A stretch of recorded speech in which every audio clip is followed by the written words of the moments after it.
Pinangunahan ng 91st IB ang pag-aalay ng bulaklak sa bronze statue ni Doña Aurora Aragon Quezon sa Capitol Grounds, Barangay Suklayin, Baler, Aurora bilang bahagi ng ika-145 founding anniversary ng lalawigan ng Aurora at ika-136 birth anniversary ni Doña Aurora Aragon Quezon na may temang Aurora sa muling pagsibol ng liwanag.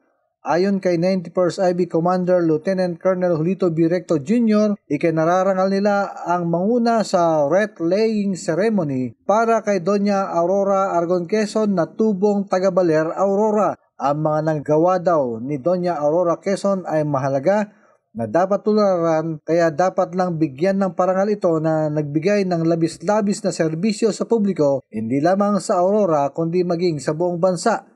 Hindi daw matatawaran ang pagmamahal nito sa social work para sa kapakanan ng mga tao.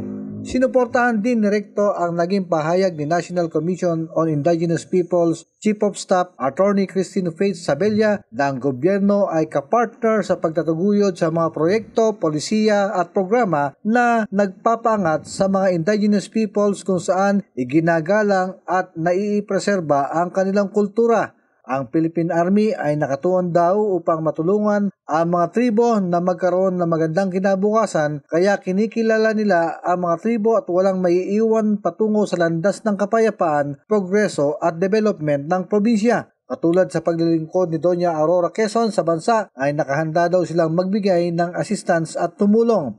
Dapat daw na ipagdiwang na may pagmamalaki at karangalan si Doña Aurora Quezon na asawa ni dating Commonwealth President Manuel Luis Quezon na naging aktibo sa mga karapatan ng mga kababaihan taong 1937 at nakilala sa naging kontribusyon nito sa Girl Scouts of the Philippines, Asociación de Damas Filipinas, isang ampunan sa Manila at isa pang ampunan na White Cross na matatagpuan sa San Juan, Manila. Si Doña Aurora ay namatay sa ambush sa kabundukan ng Nueva Ecija patungo ng lalawigan na dating Quezon at ngayon ay Aurora na ipinangalan sa kanya. Nagsilbi si Doña Aurora bilang kauna-unahang chairperson ng Philippine National Red Cross at nanatili hanggang sa kamatayan nito. Ako ang inyong naging tagapaghatid balita, Jason De Asis para sa RTV News Desk.